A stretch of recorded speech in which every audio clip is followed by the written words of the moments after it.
ہاتھ نہیں کھڑے کروانا چاہتا پر دلوں پہ دستک دوں گا. یہ عمل اپنا لیں اور پھر دیکھیں زندگی میں بہاریں کیسے آتی ہیں. درود شریف کم از کم 3 دفعہ نماز سے فارغ ہو کے 1 دفعہ آیت پڑھیں, صرف 1 دفعہ, 3 دفعہ درود شریف, پھر دعا کے لیے ہاتھ اٹھائیں. حضرت شبلی حضرت جنید بغدادی کے فیض یافتہ تھے. تو ایک دن انہوں نے بغداد کی جامعہ مسجد میں جمعے کی نماز کے بعد مسئلہ وحدت الوجود چھیڑ لیا اور وحدت الوجود کو بیان کیا. حضرت جنید بغدادی رضی اللہ تعالیٰ عنہ کو پتہ چلا تو آپ نے بلا لیا. فرمایا تم نے عوام کے سامنے یہ مسئلہ وحدت الوجود کیوں چھیڑا ہے؟ ہر کوئی تو اس لائق نہیں ہوتا. عارف کھڑی نے لکھا ہے نا کہ خاصاں دی گل عامہ اگے نہیں مناسب کر. تو آگے حضرت شبلی نے جو جواب دیا نا, اس کے بعد حضرت جنید بغدادی نے فرمایا یہ دیوانے ہیں, انہیں چھوڑ دو, ان سے سوال نہ کرو, یہ دیوانے ہیں. حضرت شبلی صاحب حال تھے.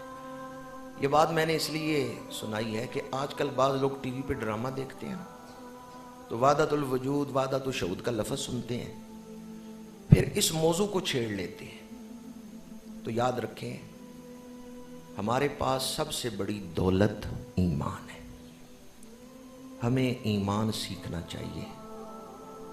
اکبر بادشاہ کے دور میں ایک فتنہ اٹھا تھا دین الہی کہ سارے دین برابر ہیں. تو اس فتنے کو ختم کیا حضرت مجدد الفسانی نے.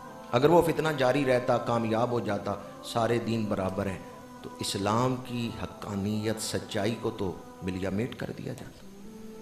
اسی سے ملتا جلتا فتنہ ہے کہ مسئلہ وحدت الوجود کو لوگ اپنے انداز میں بیان کر رہے ہیں اور قرآن حدیث سے ہٹ کے بیان کر رہے ہیں. حضرت ابن عربی کا نام استعمال کر رہے ہیں, حالانکہ حضرت ابن عربی بہت بڑے ولی ہیں. انہوں نے جو کچھ بیان کیا ہے وہ کچھ اور ہے. آج کل وحدت الوجود کے نام پہ جو کچھ بیان ہو رہا ہے یہ کچھ اور ہے. یہ حضرت ابن عربی نے نہیں بیان کیا. میں آسان سی بات یہی کروں گا کہ وحدت الوجود وحدت الشہود یہ مسئلہ تصوف کا نہیں, یہ فلسفے کا ہے. لہذا فلسفے کو آپ نے کیسے گھسیڑ دیا تصوف میں. جیسے اکبر بادشاہ کے دور میں فتنہ تھا دین الہی سارے دین برابر ہیں, وحدت الوجود کو یوں بیان کیا جا رہا ہے بندہ, رب, سورج, چاند, ستارے سب ایک ہی چیز ہے. اگر یہ وحدت الوجود اس طرح بیان کیا جائے تو ایمان ختم ہو جاتا ہے کہ ہر چیز ایک ہی ہے, اللہ ہی ہے, ہر چیز اللہ. ہما اوست یہ لفظ بولتے ہیں بعض لوگ وحدت الوجود کے لیے, ہما اوست, جبکہ یہ حضرت ابن عربی کا عقیدہ نہیں ہے. حضرت ابن عربی کا عقیدہ یہ الرب رب وان تنزل والعبد عبد وان تعرج, بندہ جتنا بھی عروج پہ چلا جائے وہ بندہ ہی رہتا ہے, اور رب جتنا بھی نزول فرمائے وہ رب ہی رہتا ہے. رب بندہ نہیں بنتا, بندہ رب نہیں بنتا. اور ہما اوست والے کیا کہہ رہے ہیں آج کل, وحدت الوجود ٹی وی پہ وہ ڈرامہ چلا ترکی کا, اس میں حضرت ابن عربی کا ذکر تھا, اس والے سے بعض لوگوں نے وحدت الوجود کا مسئلہ چھیڑ لیا. تو یاد رکھیں وحدت الوجود کا مسئلہ فلسفے کا ہے, تصوف کا. فلسفے میں چیزوں کی حقیقت پر بحث ہوتی ہے, تصوف میں دل کی اصلاح. تصوف کا موضوع کیا ہے؟ یوم لا ینفع مال ولا بنون الا من اتی اللہ بقلب سلیم. دل کی اصلاح یہ موضوع ہے تصوف کا. حضرت ابن عربی یا حضرت مجدد الفسانی وہ سلوک طے کر چکے تھے, وہ کامل لوگ تھے, وہ تزکیہ نفس کے اعلیٰ مقام پر تھے, وہ نفس مطمئنہ کے اعلیٰ مقام پر تھے. اب وہ اگر یہ مسئلہ بیان کریں تو کر سکتے ہیں, لیکن ہم لوگ جنہوں نے سلوک کی الف بے بھی نہیں پڑھی, جن کے دل کی اصلاح ہی نہیں ہوئی, وہ اگر اس مسئلے کو چھیڑیں تو اس کا مطلب ہے خاصاں دی گل عامہ اگے نہیں مناسب کرنی. دوسرا مصرع میں نہیں پڑھتا, وہ آپ کو آتا ہے کہ شعر کا دوسرا مصرع کیا. تو ایک بات تو یہ ہے کہ یہ وحدت الوجود کا مسئلہ نہ چھیڑیں, یہ فلسفے کا ہے, یہ تصوف کا ہے ہی نہیں. اور دوسری بات یہ کہ یہ کال کا مسئلہ نہیں, یہ حال کا مسئلہ ہے. جن بزرگوں نے اس کو بیان کیا وہ صاحب حال تھے. آپ صاحب حال نہیں ہیں, آپ کیوں اس کو چھیڑ رہے ہیں؟ اور آسان لفظوں میں نے اس کی تشریح پہلے کر دی ہے, مزید عرض کر رہا ہوں. وحدت الوجود والے کہتے ہیں کہ اللہ نے ہی کائنات کا روپ اختیار کر لیا. نہیں, یہ پینتھیزم ہے, یہ وحدت الوجود نہیں ہے. حضرت ابن عربی کا یہ عقیدہ نہیں کہ اللہ نے ہی کائنات کا وجود اختیار کر لیا, ہر چیز اللہ ہے. نہیں, بندہ بندہ ہے, اللہ اللہ. بعض لوگوں نے کہا کہ جی مخلوق اللہ کا عین ہے, بعض نے کہا اللہ کا عکس ہے. حضرت مجدد الفسانی رحمۃ اللہ تعالی علیہ فرماتے ہیں کہ یہ جو تم پڑھتے ہو سبحان اللہ, اس کا کیا مطلب ہے؟ اللہ پاک ہے کہ کوئی اس کا عکس ہو یا کوئی مخلوق میں اس کا عین ہو, اللہ اس سے بلند مرتبہ ہے. سجدے میں آپ کیا پڑھتے ہیں؟ سبحان ربی الاعلی, سبحان ربی الاعلی. اللہ عقل سے بلند. ہم ایک ایسے موجود کو مانتے ہیں جسے سمجھنے سے عقل قاصر ہے. اللہ تعالی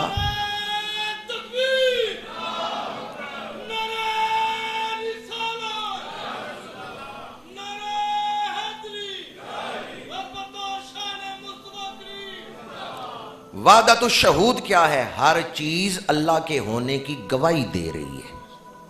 یہ بات سمجھ آئی آپ؟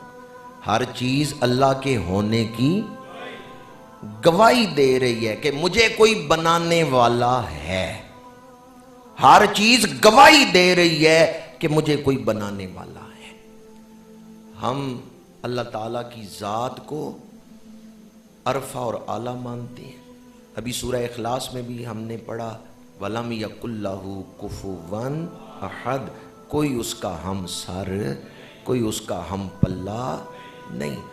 اگر یہ کہا جائے بھی ہمہ اوست, ہر چیز وہی ہے, تو پھر عبادت کس کی کرنی ہے؟ کس نے کرنی ہے؟ جو عبادت کر رہا ہے وہ بھی اللہ ہے, جس کی عبادت کر رہے ہیں وہ بھی اللہ ہے.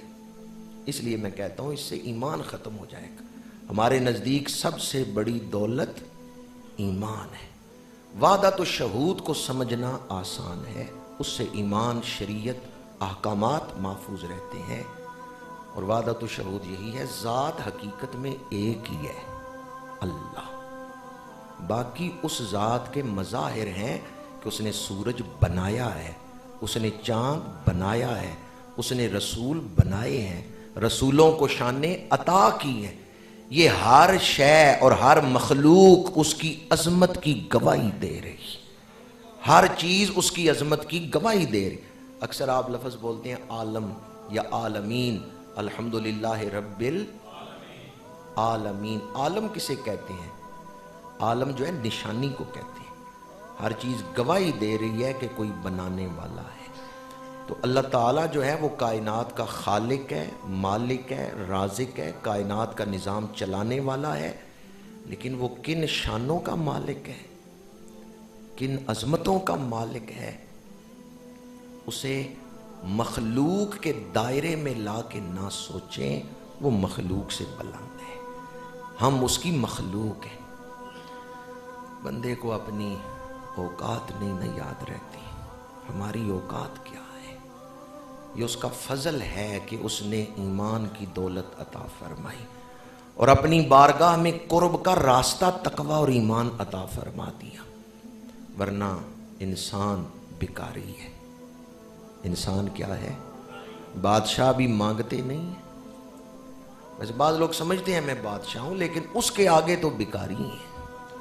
یسألہ من فی السماوات ومن فی الارض, جو آسمان و زمینوں میں ہے سب اسی سے سوال کرتے ہیں. میں اپنی گفتگو کو اس پیغام پر سمیٹ رہا ہوں کہ ہمیں علماء سے دین سیکھنا چاہیے اور دعا کرنی چاہیے کہ اللہ تعالیٰ اس فتنے کے دور میں ایمان پر خاتمہ نصیب فرمائے.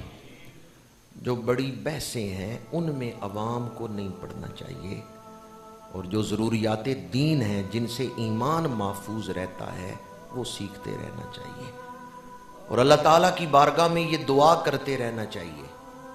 توجہ ہے آپ کی، چونکہ میں دعا بیان کرنے لگا ہوں، اللہ تعالیٰ کی بارگاہ میں دعا کرتے رہنا چاہیے، یا اللہ مجھے ایسا بنا دے کہ تجھے پسند آ جاؤں، یعنی میرے اندر جو عیب ہیں وہ نکل جائیں۔ یا اللہ میرے اندر وہ صفتیں پیدا کر دے جو تجھے پسند ہیں، میرے اندر وہ صفتیں پیدا کر دے جو تجھے پسند ہیں۔ آج میں اپنی گفتگو کو ان الفاظ پر ہی سمیٹتا ہوں، اور آپ احباب کی خدمت میں یہ گزارش کروں گا کہ جس دور سے ہم گزر رہے ہیں دعا کا وقت ہے، اور اللہ کی طرف رجوع کرنے کا وقت ہے، اللہ تعالیٰ سے معافی مانگنے کا وقت ہے۔ سردیوں کی راتیں ہیں، آخر شب اٹھ کے تہجد کے وقت اللہ کی بارگاہ میں دعا کے لیے ہاتھ پھیلائیں، نہ صرف اپنے لیے، حضور کی پوری امت کے لیے اللہ کی بارگاہ میں خیر طلب کریں کہ آنے والا شمسی سال ہمارے لیے خیر و برکت والا سال بن جائے۔ وما علینا